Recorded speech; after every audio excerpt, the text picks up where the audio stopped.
Assalamu alaikum wa rahmatullah. We are leaving Accra, Ghana, on our way to Dubai. I'm in the lounge at the airport. We've done everything, just waiting for the plane, and inshallah we'll be boarding soon. I want to let you know something. The Peace and Unity Convention was a success here in Ghana, in the two cities, Accra and the other city, Kumasi. Now, these events come at a cost. It's not free because you have to hire the venue, you have to have volunteers, you have to have the sound, you have to arrange the lighting, the recording, you have to do logistics, you have to decorate the place, so to speak, arrange. Some of it costs a little bit more, some costs less. Sometimes the venues are costly, sometimes they're not. It's not easy to always have these events at the masjids, but what we try to do is to have a few different types of events. Number one is the masjid events. So if a program is done in the masjid, it doesn't really cost that much, because what you would probably need to pay for is the sound and the videos, the recordings and so on. But you wouldn't have to pay for the venue because the masjid is the house of Allah. However, not everyone comes to the masjid, in terms of the females especially and the non-Muslims, and sometimes people who are not connected to the masjid. So if your da'wah and your message is reaching out to all the people who are far from the deen, or maybe not Muslims as well, you need to consider having it at a different venue. So we did have the one program at the massive national masjid, which caters for more than between 5,000 and 7,000 people, and with the courtyards, I'm sure it's even more than that, in Accra. And then we had the one at the Central Mosque in Kumasi, which also had a few thousand people. All that was open, it was full, and mashallah, there was a little bit of stampeding, a bit of excitement and so on, but it was basically cost-free. Obviously, the flights and everything costs a lot of money. Personally, I don't charge. I haven't charged a penny, not a penny. But some others, they expect you to do a little bit and so on. The team that I move with, they're all working fi sabilillah. So we really must thank Allah that there are so many who would tell you, listen, I don't charge a penny. In fact, sometimes people are surprised that, oh wow, you don't charge a penny. No, I don't. Sometimes people give you a gift or two or three. It depends. You may take it and you might want to give it to someone else or use it or whatever it may be. But to ask for something, no, that doesn't happen with me. Sometimes we even cover the costs ourselves of some of these events. So we would cover the airfares, sometimes even the venues. Sometimes we've covered venues and entire events. And all of that is not known by the people. But the reason I'm telling you is because many people accuse the scholars, oh, these people are making money out of this. No way. Allah has blessed us in other ways. We don't need to use this to make money. May Allah subhanahu wa ta'ala grant us goodness. However, what I also want to say is there are other types of events, such as the motivational evenings, where there is a dinner with a smaller number of people, and we have to charge for the food. I'm not going to pay for your food, nor am I going to pay for something that you're going to get in terms of service when you can afford it. So you pay for the food, the cost of the venue will be divided by the people if there is a cost of the venue.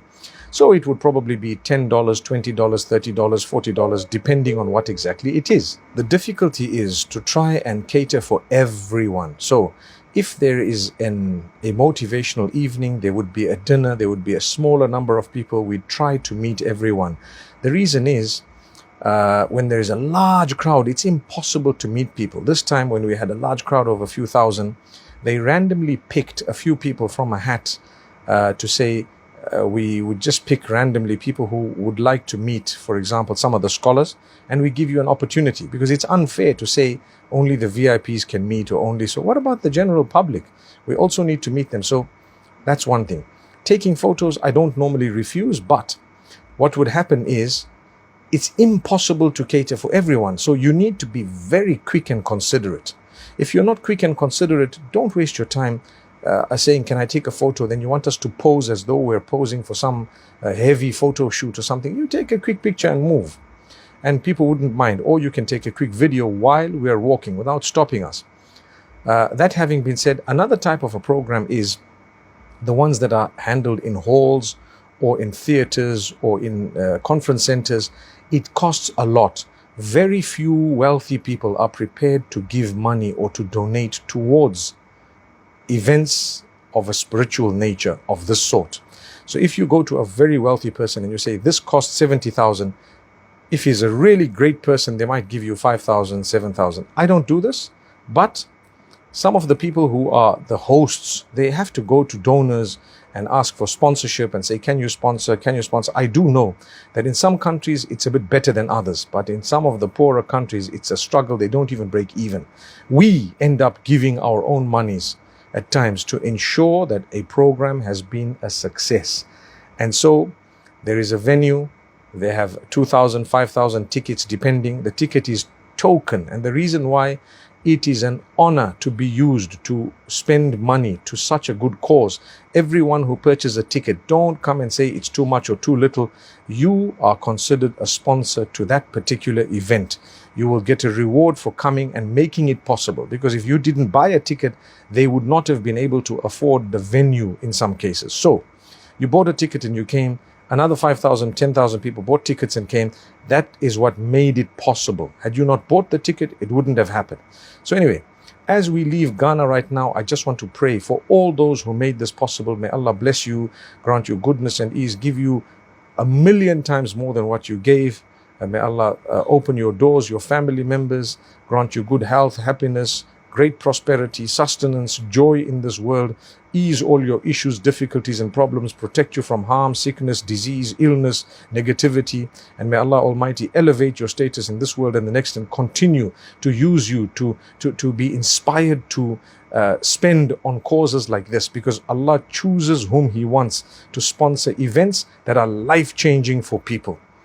It is not easy to think about spending money on an event where you are not a material beneficiary, but rather it's a spiritual, religious benefit of rewards that you will see in the hereafter, which is far greater than what you saw in this world. But you would actually be changing the lives, or used to change the lives of thousands of people. For that, Allah needs to put it in your heart. It's not, I've seen wealthy people who laugh at our projects, who laugh and joke and scoff at what we try to tell them it needs to be done. They won't. It is only when Allah has selected you and put it in your heart that I've made 1,000,000, I'd like to give 50,000 for these guys to make a beautiful, massive, lovely, amazing event. Why do people of other faiths have events that are 5-star events? We are Muslims. We need to have 10-star events. Why not? Those people give 10% of their salaries to the church. In Islam, we don't have to do that. Islam, zakat is only for the rich, to be given to the poor, and that's also a minute percentage, and you do not have to go through your imam or the masjid or an organization. That's the difference. So when there is a cause of this nature, it's charity, it's just a sadaqah. Please give. Did you hear all those du'as? May Allah accept them. Everyone prays for those who make it possible. I'd love to see free events, totally free, but it's impossible to make it totally free. People need to know, listen, they spent on me.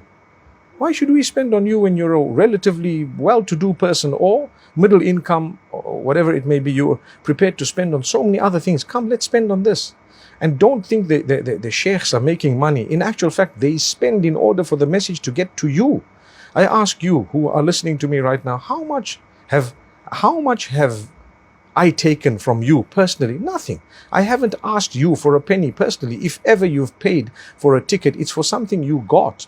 I remember the motivational dinners in England when they were paying £20, sometimes £30 and so on. People were saying, some people, 2-3 people saying, oh, that's so high in price. Wallahi, that food that was being served alone was already £40, £50. You didn't know, it's subsidized. What you got is far more in terms of worth and value than what you gave. So don't complain about this. This is how these events work, and this is how it happens. And don't say, well, why you should have all your events at the masjid. No, you want to attend only the masjid ones, you wait for them. You need to know the difference between all of them. So if you'd like to attend a specific type of event, don't think for a moment that we should not be doing the other events. We are catering for other people, different types of people who are impacted by different types of events. I know of people who've flown in from far off countries in order to attend a certain type of an event. For example, if you have a light upon light event, it's different. You have a motivational evening, it's different. You have, for example, a few other types of events. You need to know what is it and how is it. You have a charity fundraiser.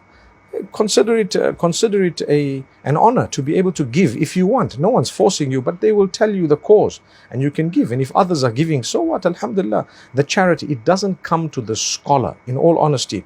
There may be some who charge, but the circles that I move with, they do not charge. And it's actually something free. We should be ashamed of ourselves when we accuse scholars of, oh, this person's making money. What did they make money from? I mean, what did you give?